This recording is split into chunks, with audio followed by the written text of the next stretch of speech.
Bonjour à tous, bienvenue à vous.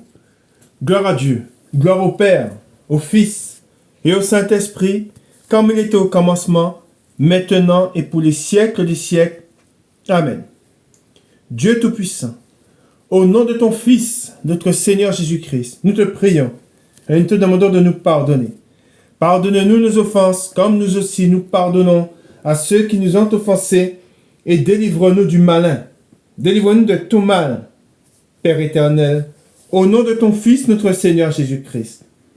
Seigneur Jésus-Christ, Maître, toi le Fils unique du Dieu vivant, du Créateur du ciel et de la terre, du Créateur de toutes choses, nous te prions et nous te demandons de nous pardonner. Pardonne-nous nos péchés, comme nous aussi nous pardonnons à ceux qui nous ont offensés, et délivre-nous du malin.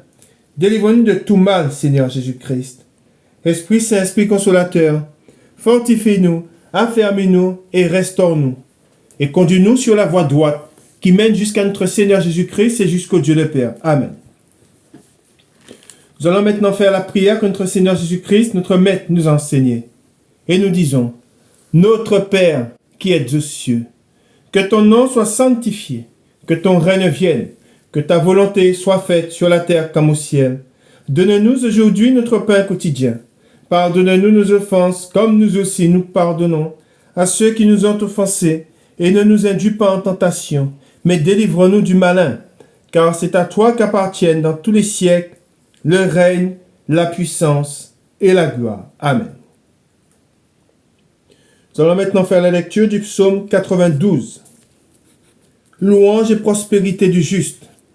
Psaume cantique pour le jour du sabbat. Il est beau de louer l'Éternel et de célébrer ton nom, ô Très-Haut, d'annoncer le matin ta bonté et ta fidélité pendant les nuits, sur l'instrument à 10 cordes et sur le luth, au son de la harpe. Tu me réjouis par tes œuvres, ô Éternel, et je chante avec allégresse l'ouvrage de tes mains. Que tes œuvres sont grandes, ô Éternel, que tes pensées sont profondes. L'homme stupide n'y connaît rien, et l'insensé n'y prend point garde. Si les méchants croissent comme l'herbe, si tous ceux qui font le mal fleurissent, c'est pour être détruits à jamais. Mais toi, tu es le Très-Haut, à perpétuité, ô Éternel. Car voici tes ennemis, ô Éternel. Car voici tes ennemis périssent. Tous ceux qui font le mal sont dispersés. Et tu me donnes la force du buffle. Je suis arrosé avec une huile fraîche. Mon œil se plaît à contempler mes ennemis, et mon oreille à entendre mes méchants adversaires. Les justes croissent comme le palmier. Ils s'élèvent comme le cèdre du Liban, plantés dans la maison de l'Éternel. Ils prospèrent dans les parvis de notre Dieu. Ils portent encore des fruits dans la vieillesse. Ils sont pleins de sève et verdoyants, pour faire connaître que l'Éternel est juste. Il est mon rocher, et il n'y a point en lui d'iniquité. Amen. Nous allons entamer aujourd'hui la troisième partie. Et cette troisième partie, je vous donne le titre de la parole, celui qui lutte avec Dieu. Et on va le voir dans la parole de Dieu, celui qui lutte avec Dieu, c'est Jacob. Et on verra ce que Dieu lui dit. Et nous avons vu et nous regardons la naissance d'une nation. La naissance d'une nation qui a été choisie, que Dieu a choisie. On va le voir. Parmi toutes les nations. De cette nation qu'il a choisie, il a voulu faire de cette nation un peuple qui lui appartient. Un peuple zélé pour lui. Un peuple dont il est le Dieu. Et les nations, toutes les nations, car rien de ce qui a été créé n'a été créé sans lui. Et de cette nation est né, est venu le Messie. Celui qui réconcilie le monde avec Dieu. il est né, il vient d'un des fils de Jacob. Il est descendant d'un des fils de Jacob et il descend de la maison de Juda. Et toutes les nations de la terre, par lui, par Jésus-Christ, sont sauvées. Et devons accepter la parole de Dieu. Dieu s'est choisi une nation, il s'est choisi un peuple, et il a demandé à ce peuple d'être saint, comme lui est saint. Et alors on peut, comme on dit, on l'a vu, on a fini sur cette parole qu'on avait lue dans Romains, où il est dit, y a-t-il en Dieu de l'injustice? Car beaucoup diront, mais pourquoi il a choisi pourquoi Dieu choisirait qu'une nation? Mais parce qu'il fait ce qu'il veut. Qui contestera avec Dieu pour lui dire, pourquoi tu choisis une nation? Pourquoi as-tu choisi un seul nom pour que tous nous soyons sauvés? Car il est dit dans la parole de Dieu que c'est par son nom et que c'est un seul nom a été donné par qui nous sommes sauvés. Mais pourquoi un seul nom? Parce que Dieu, il fait ce qu'il veut. Qui contestera avec Dieu? Dieu, et c'est pour cela que nous avons lu cette parole, il endurcit le cœur de qui il veut, et il fait miséricorde à qui il veut, et sa grâce est répandue sur qui il veut. Mais c'est pour cela que quand nous allons à Dieu, nous devons nous humilier, et nous devons accepter tout ce qu'il dit. Quand nous allons dans la parole de Dieu, on va le lire, on va lire des passages. Quand j'ai été vers Dieu, je l'ai déjà dit, quand j'ai été vers Dieu, quand j'ai pris la parole de Dieu entre mes mains, tout ce que j'ai lu, je l'ai accepté. Je n'ai pas contesté avec Dieu. Encore aujourd'hui, je ne conteste pas avec lui. Quand une chose m'arrive, quand Dieu me fait passer par des épreuves, je ne dis pas, mais Dieu, pourquoi m'as-tu fait? Non, il fait, c'est lui, je me laisse enseigner par lui. Et c'est pour cela que, aujourd'hui, nous devons nous laisser nous enseigner par Dieu. On se laisse enseigner par Dieu. On va à la connaissance. Pourquoi? Parce que nous savons que pour celui qui a la connaissance ne tombera pas dans les pièges du diable. Hein? Alors nous voyons que dans le monde, tous ceux qui ne l'ont pas connu tombent dans les pièges du diable. Hein? Parce qu'ils n'ont pas eu la vérité, ils ont rejeté la vérité, ils ne l'ont pas connu. Ne l'ayant pas connu, ils sont tombés au pouvoir du diable. Car ceux qui ne le connaissent pas tombent sous le pouvoir du diable. Nous savons aussi que cette nation dont il est question dans la Sainte Bible, Israël, qui est l'olivier franc, nous avons été greffés. Nous qui étions l'olivier sauvage, nous avons été greffés à l'olivier franc. C'est pas l'olivier franc qui a été greffé à l'olivier sauvage. Non. C'est l'olivier sauvage qui a été greffé. Ce sont des branches d'olivier sauvage qui ont été greffées à l'olivier franc. Amen. Et nous allons lire la parole de Dieu. Et nous allons commencer par ce premier passage. Nous allons au psaume 33. Le psaume 33.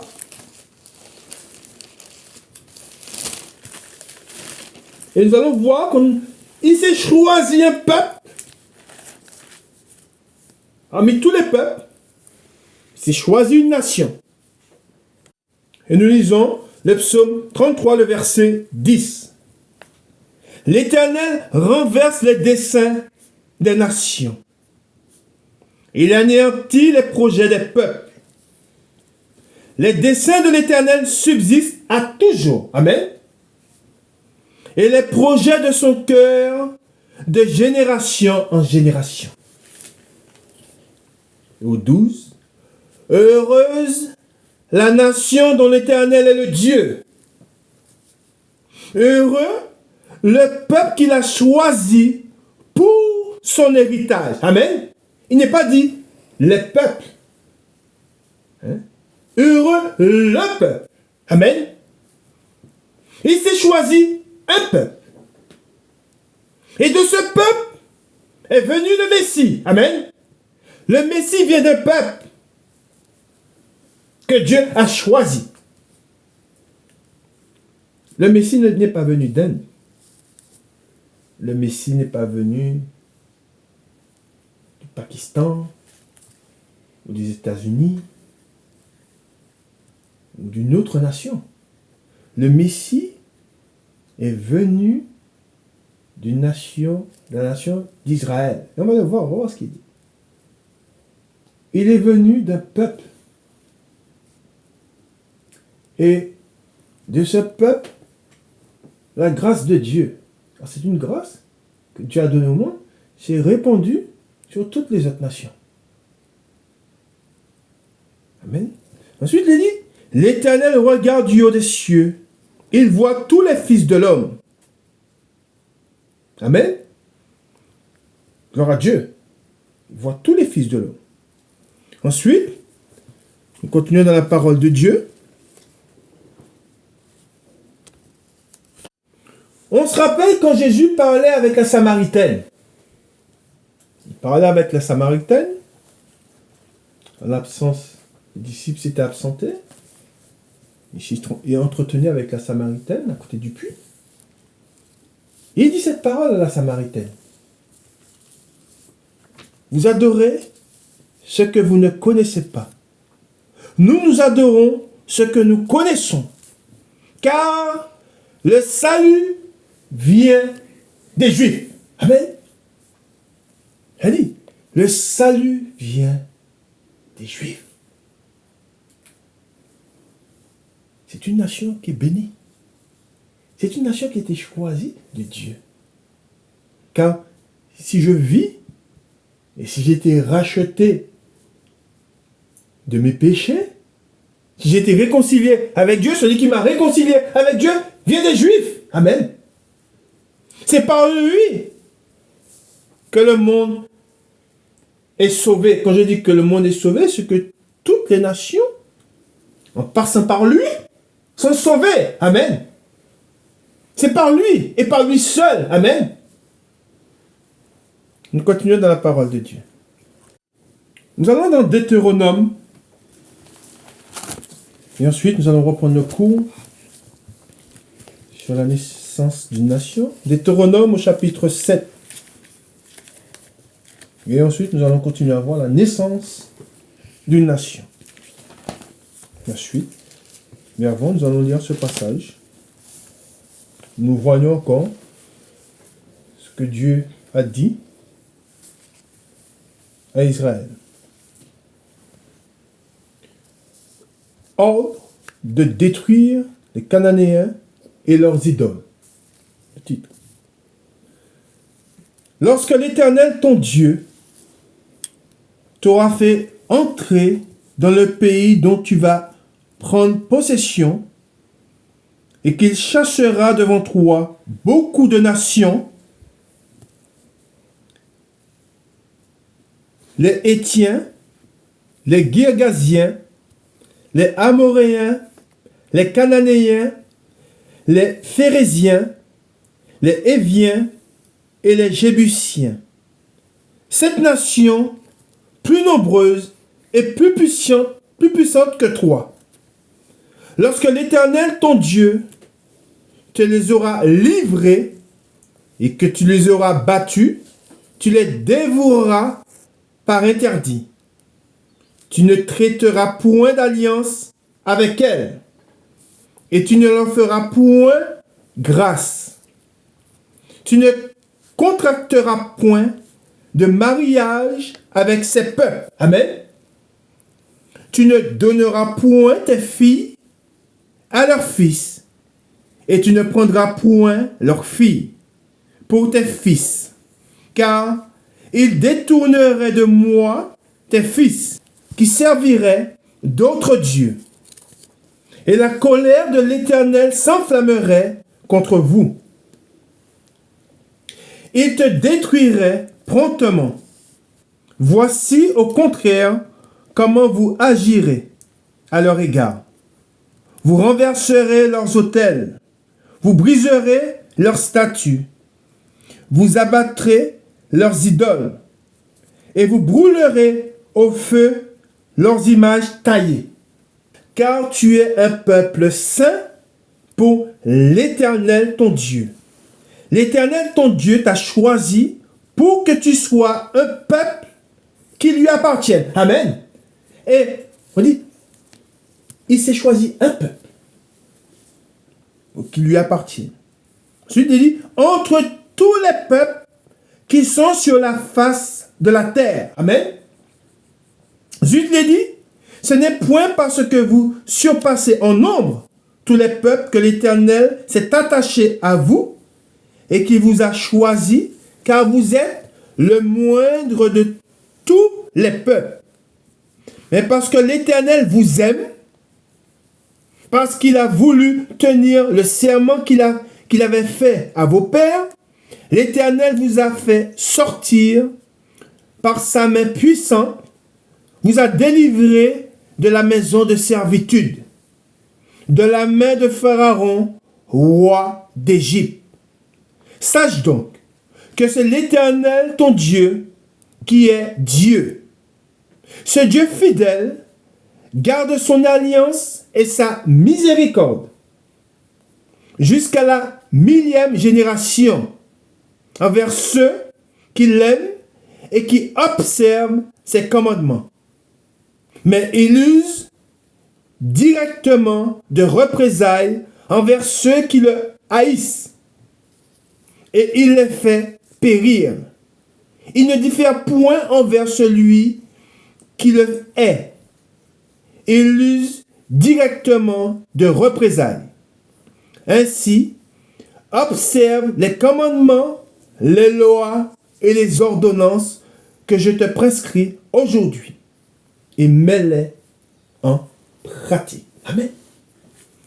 Et c'est pour cela que je dis que nous n'avons pas à contester avec Dieu. Car au commencement, il s'est choisi, il a fait alliance avec des hommes. Amen. Et c'est pour cela que nous, quand nous parlons de Dieu, nous disons le Dieu d'Abraham, le Dieu de Moïse et le Dieu de Jacob. Parce qu'il fit alliance avec des hommes. Et il n'a pas choisi, quand il fit alliance avec Jacob, il aurait pu faire alliance avec un de ses frères. Ou avec son père. Mais c'est Abraham. Quand il a choisi Abraham, il n'a pas choisi son frère. Il n'a pas choisi son père. Il n'a pas choisi un autre. Il a choisi Abraham. Et Dieu, le Dieu qui connaît toutes choses, s'il a choisi Abraham, qui contestera avec lui? Et quand Dieu dit, j'ai aimé Jacob et j'ai haï Ésaü, qui contestera avec lui et lui dira, pourquoi es-tu Ésaü? Pourquoi n'as-tu pas aimé Ésaü et haï Jacob? Parce que Dieu, on se soumet à sa volonté. Et nous n'avons pas à contester avec Dieu. Amen. Et c'est pour cela que nous devons nous humilier. Et nous savons que le monde ne s'humilie pas. Le monde conteste avec lui. Mais souvent, quand je prêche la parole de Dieu, quand je dis, Dieu s'est choisi un peuple, une nation, et il a envoyé dans sa maison ses serviteurs, et sa parole est passée par ceux de sa maison. Amen. Elle n'est pas passée par, il n'a pas pris des étrangers, pour donner sa parole, mais il a pris ses serviteurs qui venaient de sa maison. De même, le Christ qui est venu dans la chair, amen, vient de la maison de David et de la maison de Judas et de la maison de David. Amen. Et qui contestera avec Dieu pour lui dire, mais pourquoi tu choisis pourquoi tu choisis David? Et c'est pour cela que nous devons aller à l'enseignement et nous humilier devant Dieu. En fait, que Dieu, il fait ce qu'il veut. Amen. Et c'est pour cela que je vous ai dit que nous n'avons pas contesté avec Dieu, car dans Romains, nous l'avons lu, nous avons fini sur cette parole, mais nous allons la relire ensemble, et nous allons voir ce qu'il est dit dans la parole de Dieu, dans Romains au chapitre 9 et au verset 14. Hein, nous avons fini sur cette parole, que vous puissiez bien comprendre le sens de cette parole. Hein? C'est pour ça que je vous dis, verset 14, « Que dirons-nous donc? Y a-t-il en Dieu de l'injustice? Loin de là. » Amen. Jésus dit, car il dit à Moïse, « Je ferai miséricorde à qui je fais miséricorde, et j'aurai compassion de qui j'aurai compassion. » Amen. Il fait ce qu'il veut. Amen. Et nous savons qu'il a choisi Moïse. Amen. Et qu'il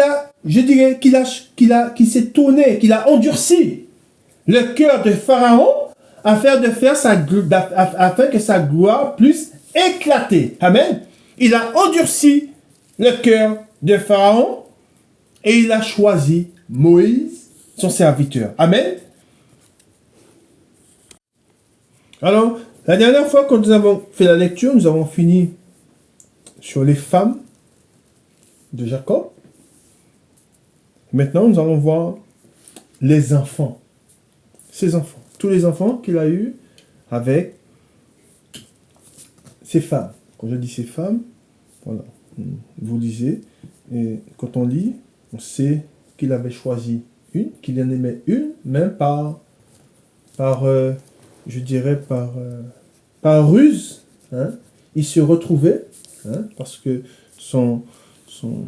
le père, l'homme chez qui il logeait, hein, l'a trompé. Hein, il s'est retrouvé avec celle qu'il n'avait pas choisie. Hein, et ensuite, par tradition, hein, il a eu les servantes, hein, de ses femmes, et il s'est retrouvé avec plusieurs femmes. Amen. Et de ces femmes, il a eu des enfants. Et ces enfants, les enfants qu'il a eus, ce sont ces enfants qui ont constitué les 12 tribus d'Israël. Amen. Et nous lisons. Chapitre 29 dans Genèse. Chapitre 29 dans Genèse. Et le verset 31. Les enfants de Jacob. L'Éternel vit que Léa n'était pas aimée et il la rendit féconde, tandis que Rachel était stérile. Léa devint enceinte et enfanta un fils à qui elle donna le nom de Ruben. Ruben qui veut dire « voyez un fils ». Car elle dit « l'Éternel a vu mon humiliation et maintenant mon mari m'aimera ». Elle devint encore enceinte et enfanta un fils. Et elle dit « l'Éternel a entendu que je n'étais pas aimée et il m'a aussi accordé celui-ci. » Et elle lui donna le nom de Siméon. Siméon, qui veut dire d'un mot, entendre, exaucer. Ensuite, il dit au 34, elle devint encore enceinte et enfanta un fils. Et elle dit, pour cette fois, mon mari s'attachera à moi, car je lui ai enfanté 3 fils. C'est pourquoi on lui donna le nom de Lévi. Lévi, qui veut dire attaché, joint. Amen. Et je fais une parenthèse. On voit que c'est des Lévis. L'Éternel s'est choisi les Lévis et les a attachés à lui. Ils étaient attachés, ils étaient au service de Dieu. Amen. Voilà. Dieu, tout est déjà... Dieu a déjà ses plans. Tout est déjà fait. Amen. Hein? Lévi, qui veut dire attaché, joint. Ensuite, au 35, elle devint encore enceinte et enfanta un fils. Et elle dit, Cette fois, je louerai l'Éternel. C'est pourquoi elle lui donna le nom de Juda. Juda, qui veut dire louange de l'Éternel. Amen. Et c'est de la tribu, c'est de la maison de Juda. C'est des fils de Juda que descend le Messie. Amen. Et tout a un sens. Amen. Dieu est un Dieu d'ordre. Tout est bien fait et il n'y a rien à ôter, rien à rajouter. Amen. Ensuite, il dit, elle cessa d'enfanter. Lorsque Rachel vit qu'elle ne donnait point d'enfant à Jacob, elle porta envie à sa sœur. Et elle dit à Jacob, donne-moi des enfants ou je meurs. La colère de Jacob s'enflamma contre Rachel. Et il dit, suis-je à la place de Dieu qui t'empêche d'être fécond? Elle dit, voici ma servante Bila. Va vers elle, qu'elle enfante sur mes genoux, et que par elle j'ai aussi des fils. Et elle lui donna pour femme Bila, sa servante. Et Jacob alla vers elle. Bila devint enceinte et enfanta un fils à Jacob. Rachel dit, Dieu m'a rendu justice. Il a entendu ma voix et il m'a donné un fils. C'est pourquoi elle l'appela du nom de Dan. On voit Dan, d'un mot qui signifie juger, rendre la justice. Bila, servante de Rachel, devint encore enceinte et enfanta un second fils à Jacob. Rachel dit, j'ai lutté divinement contre ma sœur et j'ai vaincu. Et elle l'appela du nom de Nephtali. Nephtali qui veut dire luttant. Léa, voyant qu'elle avait cessé d'enfanter, prit Zilpa. On voit que c'était la tradition, c'était une tradition. Voilà, cette époque, c'est comme ça que ça se faisait. Léa, voyant qu'elle avait cessé d'enfanter, prit Zilpa, sa servante, et elle la donna pour femme à Jacob. Zilpa, servante de Léa, enfanta un fils à Jacob. Léa dit, quel bonheur, et elle l'appela du nom de Gad.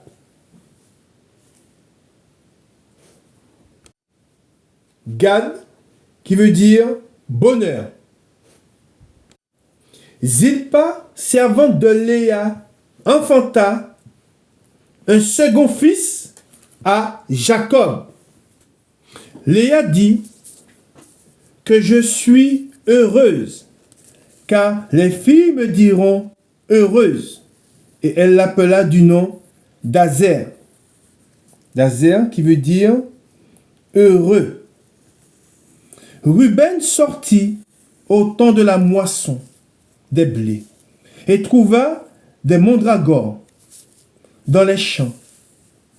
Il les apporta à Léa, sa mère. Alors Rachel dit à Léa, donne-moi, je te prie, des mandragores de ton fils. Elle lui répondit, est-ce peu que tu aies pris mon mari pour que tu prennes aussi les mandragores de mon fils? Et Rachel dit, eh bien, il couchera avec toi cette nuit pour les mandragores de ton fils. Le soir, comme Jacob revenait des champs, Léa sortit à sa rencontre et dit, c'est vers moi que tu viendras, car je t'ai acheté pour les mandragores de mon fils. Et il coucha avec elle cette nuit.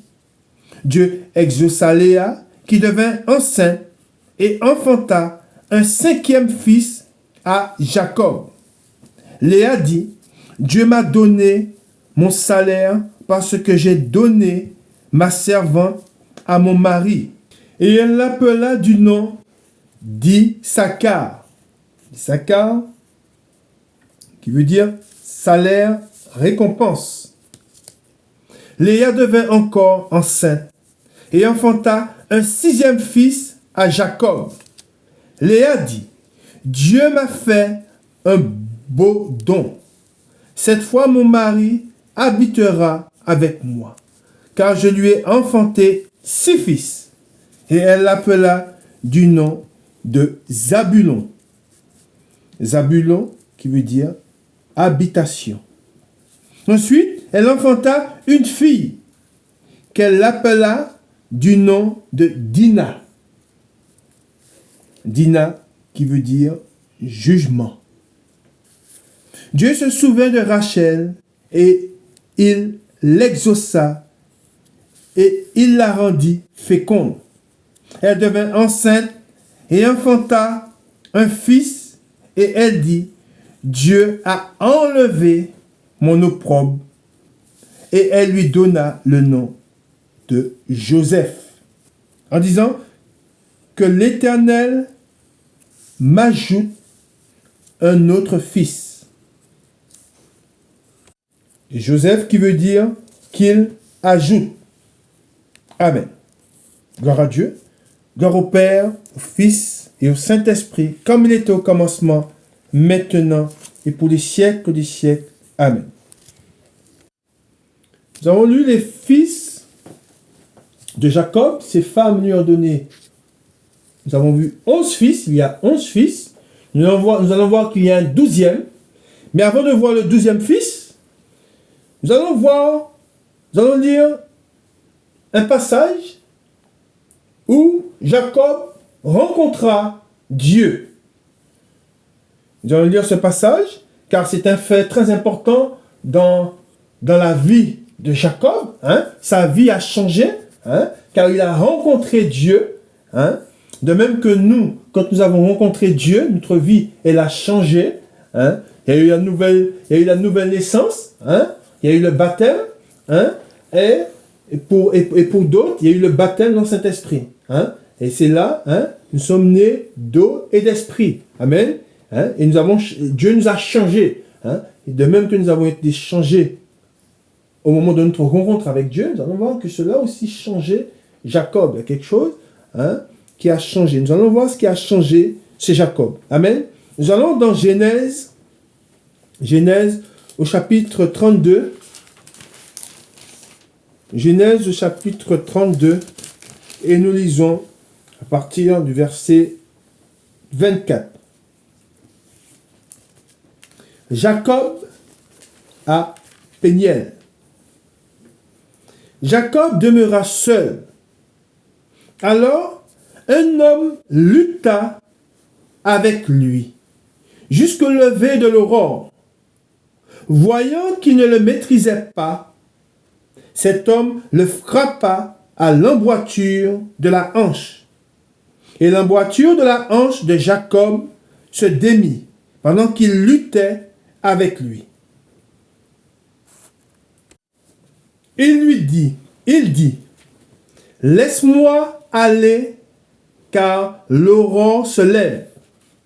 Jacob répondit, je ne te laisserai point aller, que tu ne m'aies béni.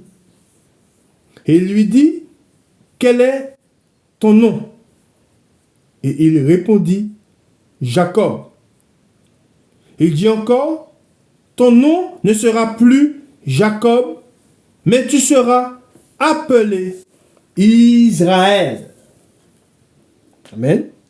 Israël qui veut dire celui qui lutte avec Dieu. Car tu as lutté avec Dieu et avec des hommes et tu as été vainqueur. Amen. C'est pour cela que nous savons qu'Israël, les nations qui cherchent à exterminer Israël, à les rayer de la surface du monde, ne pourront les vaincre. Car celui qui est avec Israël, celui qui est avec Jacob, c'est Dieu. Amen. Et c'est lui qui viendra, et on sait qu'il viendra, quand il viendra, il anéantira les nations qui ont frappé Israël. Amen. Ensuite, il est dit, Jacob l'interrogea en disant, fais-moi, je te prie, connaître ton nom. Il répondit, pourquoi demandes-tu mon nom? Et il le bénit là. Jacob appela ce lieu du nom de Péniel. Péniel qui veut dire face de Dieu.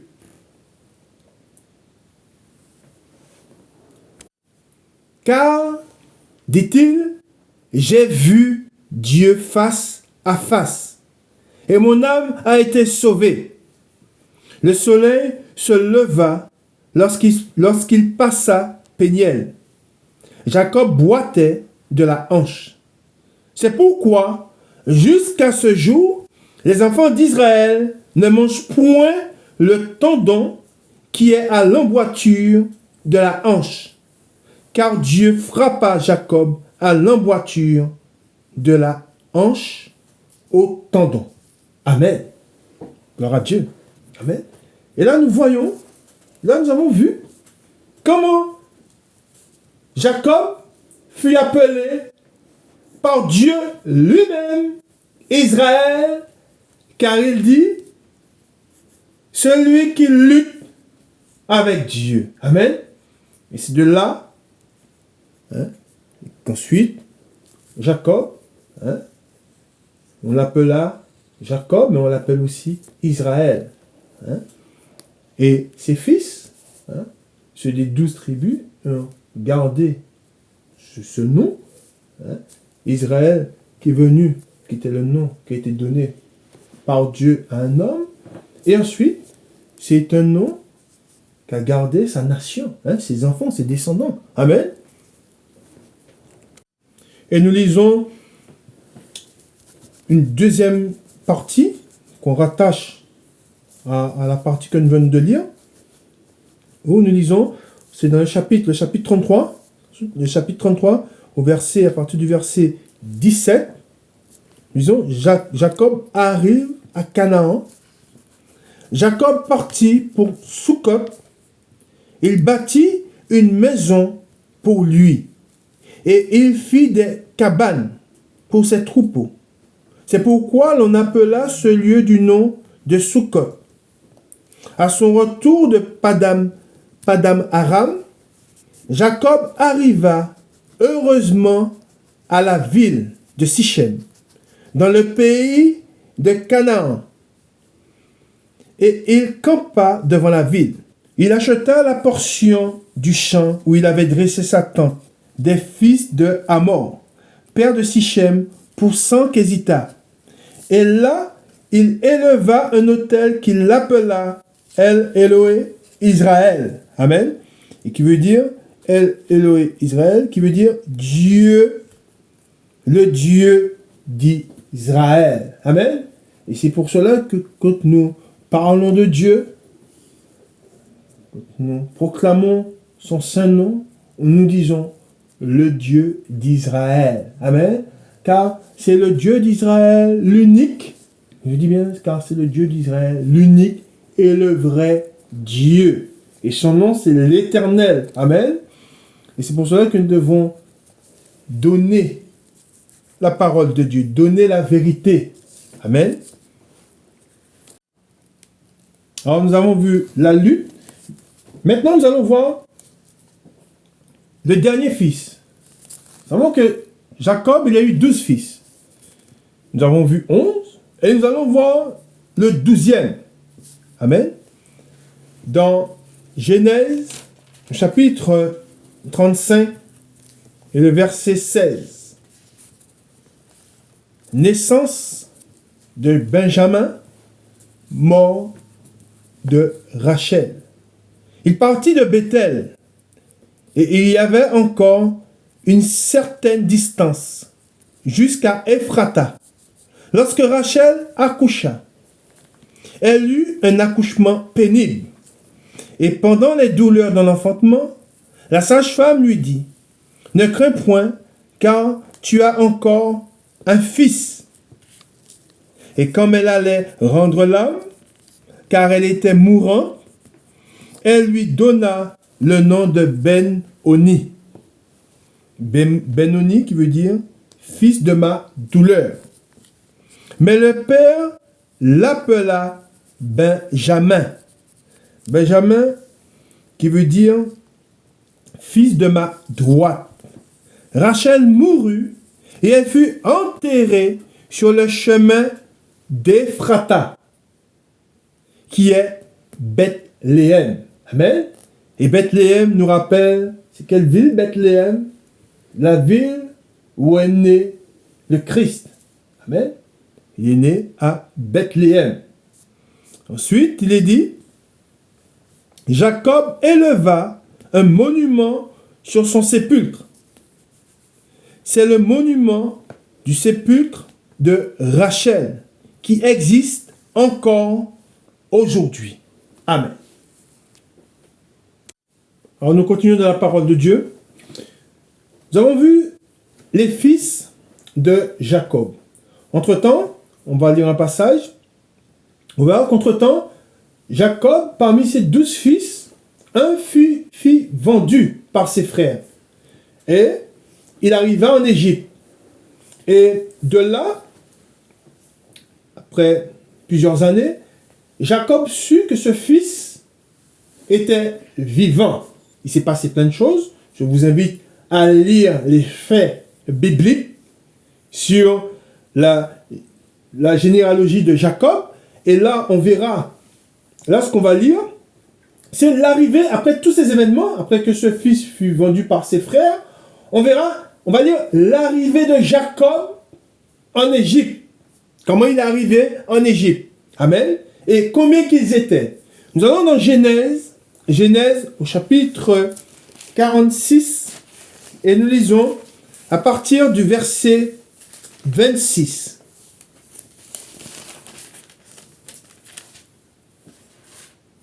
Alors, les fils de Jacob ont eu des épouses, ils ont eu des enfants. Voilà. La famille s'est agrandie. Hein? Et il est dit au 26, les personnes qui vinrent avec Jacob en Égypte, car ils ont été en Égypte, alors je le rappelle, ils se sont tournés vers l'Égypte pour plusieurs raisons. Un, parce qu'ils ont connu la famine, et deux, parce que Jacob a su qu'un de ses fils, qui avait été vendu par ses frères, Joseph, était en vie, et Joseph a appelé son père et toute sa famille vers lui, et il a dit, les personnes qui vinrent avec Jacob en Égypte, et qui étaient issues de lui, étaient au nombre de 66 en tout, sans compter les femmes des fils de Jacob. Ensuite, il dit, et Joseph avait 2 fils qui lui étaient nés en Égypte. Le total des personnes de la famille de Jacob qui vinrent en Égypte était de 70. Amen. Et on va voir ensuite ce qui s'est passé. Hein? On va voir qui était sous le joug de Pharaon. Hein? Et ensuite, Moïse fut visité par Dieu. Il connut Dieu. Et Dieu l'envoya vers son peuple. Amen. Mais avant tout cela, nous allons lire les bénédictions. Amen. Nous continuons dans la parole de Dieu. Alors nous allons dans Genèse au chapitre 49. Genèse chapitre 49. Et nous lisons. Bénédiction prophétique de Jacob. Jacob appela ses fils et dit, assemblez-vous et je vous annoncerai ce qui vous arrivera dans la suite des temps. Rassemblez-vous et écoutez, fils de Jacob. Écoutez, Israël, votre père. Ruben, toi mon premier-né, ma force et les prémices de ma vigueur, supérieur en dignité et supérieur en puissance, impétueux comme les eaux, tu n'auras pas la prééminence, car tu es monté sur la couche de ton père. Tu as souillé ma couche en y montant. Siméon et Lévi sont frères. Leurs glaives sont des instruments de violence. Que mon âme n'entre point dans leur conciliabule. Que mon esprit ne s'unit point à leur assemblée. Car dans leur colère, ils ont tué des hommes, et dans leur méchanceté, ils ont coupé les jarrets des taureaux. Maudite soit leur colère, car elle est violente, et leur fureur, car elle est cruelle. Je les séparerai dans Jacob, et je les disperserai dans Israël. Judas, tu recevras les hommages de tes frères. Ta main sera sur la nuque de tes ennemis. Les fils de ton père se prosterneront devant toi.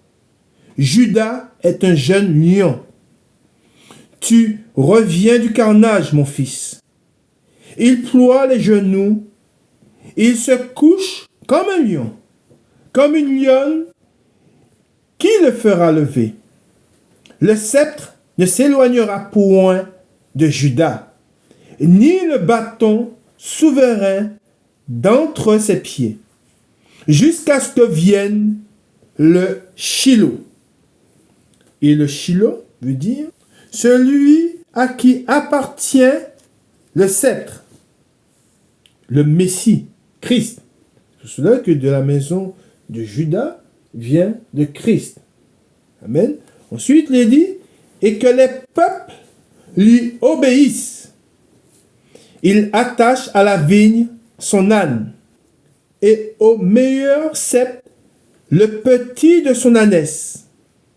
Il lave dans le vin son vêtement, et dans le sang des raisins son manteau. Il a les yeux rouges de vin, et les dents blanches de lait. Zabulon habitera sur la côte des mers. Il sera sur la côte des navires. Et sa limite s'étendra du côté de Sidon. Issachar est un âne robuste qui se couche dans les étables. Il voit que le lieu où il repose est agréable et que la contrée est magnifique. Et il courbe son épaule sous le fardeau. Il s'assujettit à un tribut. Dan jugera son peuple comme l'une des tribus d'Israël. Dan sera un serpent sur le chemin, une vipère sur le sentier, mordant les talons du cheval, pour que le cavalier tombe à la renverse. J'espère en ton secours, ô Éternel. Gad sera assailli par des bandes armées, mais il les assaillira et les poursuivra. Azer produit une nourriture excellente. Il fournira les mets délicats des rois. Nephtali est une biche en liberté. Il profère de belles paroles. Joseph est le rejeton d'un arbre fertile. Le rejeton d'un arbre fertile près d'une source. Les branches s'élèvent au-dessus de la muraille. Ils l'ont provoqué, ils ont lancé des traits. Les archers l'ont poursuivi de leur haine. Mais son arc est demeuré ferme, et ses mains ont été fortifiées par les mains du puissant de Jacob. Il est ainsi devenu le berger, le rocher d'Israël. C'est l'œuvre du Dieu de ton Père qui t'aidera. C'est l'œuvre du Tout-Puissant qui te bénira. Des bénédictions des cieux en haut, des bénédictions des eaux en bas, des bénédictions des mamelles et du sein maternel, les bénédictions de ton Père s'élève au-dessus des bénédictions de mes pères, jusqu'à la cime des antiques collines, qu'elles soient sur la tête de Joseph, sur le sommet de la tête du prince de ses frères. Benjamin est un loup qui déchire. Le matin, il dévore la proie et le soir, il partage le butin. Ce sont là tous ceux qui forment les 12 tribus d'Israël, et c'est là ce que leur dit leur Père, en les bénissant. Il les bénit, chacun selon sa bénédiction. Amen. Alors nous allons lire maintenant la mort et l'ensevelissement de Jacob. On voit qu'il a béni ses enfants, qu'il leur a annoncé ce qui allait leur arriver. Et maintenant, nous allons lire sa mort. Mort et ensevelissement de Jacob. Puis, il leur donna cet ordre. Je vais être recueilli auprès de mon peuple. Enterrez-moi avec mes pères dans la caverne qui est au champ d'Éphron, le Héthien, dans la caverne du champ de Macpéla, vis-à-vis de Mamré, dans le pays de Canaan. C'est le champ qu'Abraham a acheté d'Éphron, le Héthien, comme propriété sépulcrale. Là, on a enterré Abraham et Sarah, sa femme. Là, on a enterré Isaac et Rebecca, sa femme. Et là, j'ai enterré Léa. Le champ et la caverne qui s'y trouvent ont été achetés des fils de Heth. Lorsque Jacob eut achevé de donner ses ordres à ses fils, il retira ses pieds dans le lit. Il expira et fut recueilli auprès de son peuple. Amen. Gloire à Dieu, gloire au Père, au Fils et au Saint-Esprit, comme il était au commencement, maintenant, pour les siècles des siècles. Amen. Nous lisons la suite et nous allons voir, après les bénédictions, nous allons voir et nous allons finir sur ce passage,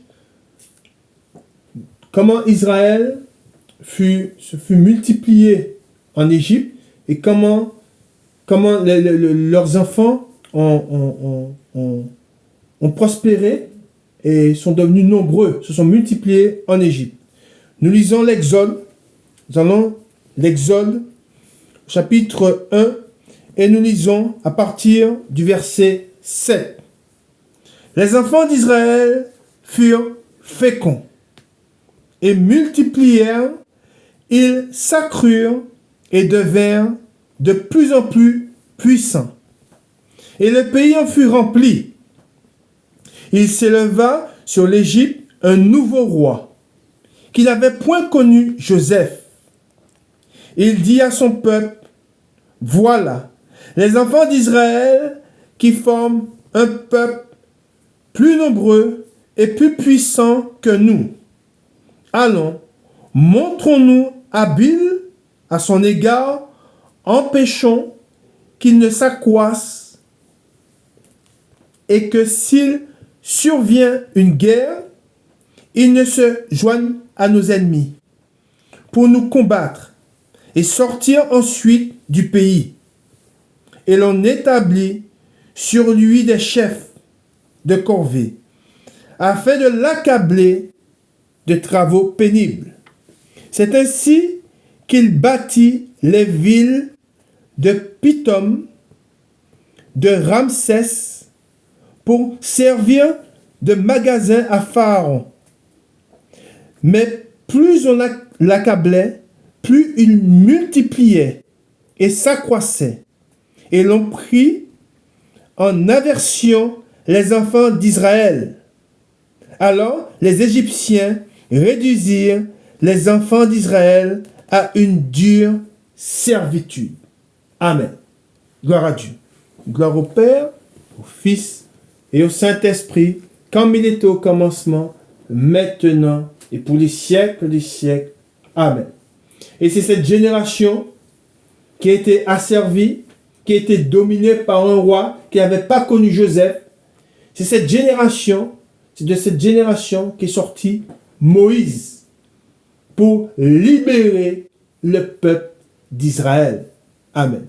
Voilà, nous avons vu ensemble, alors, si ça s'est passé sur 3 dimanches, nous avons vu ensemble la naissance d'une nation, la nation d'Israël, et nous avons vu comment jusqu'à la mort de Jacob, et nous avons vu ensuite, nous avons lu ce dernier passage sur la nation d'Israël, comment ils ont été asservis, et ensuite nous connaissons la suite, et nous savons qu'ils sont sortis par la main puissante de Dieu. Dieu les a fait sortir de la maison de servitude et les a conduits dans le désert. Ce sont les enfants des 12 fils de Jacob qui forment la maison d'Israël.